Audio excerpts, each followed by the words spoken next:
हमारे पास एक अलजेब्राइक आइडेंटिटी है a plus b multiply by a square minus a b plus b square is equal to a cube plus b cube. तो इस algebraic identity को हम किस तरीके से यूज़ करते हैं, तो इसको हम प्रोडक्ट फाइंड आउट करने के लिए यूज़ करते हैं। जैसे हमारे पास एक एग्जांपल है y plus three multiply by y square minus three y plus nine. तो हमें जो है वो प्रोडक्ट फाइंड आउट करना है, उसके लिए हम ये आइडेंटिटी यूज़ कर सकते हैं। तो देखें यहाँ पे a की जगह पे y है, फिर बीच में प्लस का साइन है और b की जगह पे 3 है।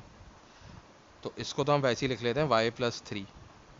और फिर देखें ये a स्क्वायर है और यहाँ पे y स्क्वायर है, तो इसको हम फार्मूले के स्ट्रक्चर में लिख देंगे, यूँ ब्रैकेट में y लिख देंगे और बाहर स्क्वायर लगा देंगे, फिर माइनस a। तो a की जगह पे हम y लिखेंगे क्योंकि हमारे पास a की वैल्यू जो है वो क्या है, y है।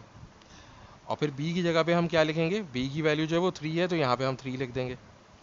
और फिर क्या है हमारे पास प्लस बी स्क्वायर है, तो यहाँ पे हम लिख देंगे 3 का स्क्वायर। तो देखें ये फार्मूले का स्ट्रक्चर बन गया a square minus a b plus b square. तो यहाँ पे क्या है y square minus y times three और प्लस थ्री स्क्वायर।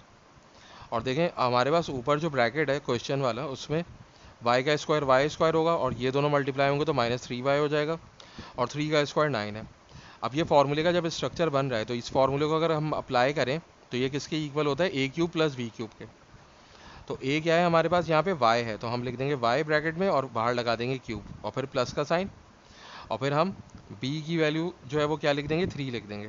ठीक, अब b की वैल्यू हमारे पास थ्री है, तो हमने इस b की जगह पे क्या लिख दिया, थ्री लिख दिया। और ये क्या हो जाएगा, p का क्यूब है तो ये थ्री का क्यूब हो जाएगा। तो इस y का क्यूब क्या हो जाएगा, y क्यूब हो जाएगा और फिर प्लस का साइन आएगा और थ्री का क्यूब क्या हो जाएगा, 27 हो जाएगा। यानी कि इस प्रोडक्ट को अगर हम वैसे मल्टीप्लाई करेंगे तो हमारे पास वाई क्यूब प्लस 27 आएगा। तो इस आइडेंटिटी को यूज़ करके हम इसे फाइंड आउट कर सकते हैं।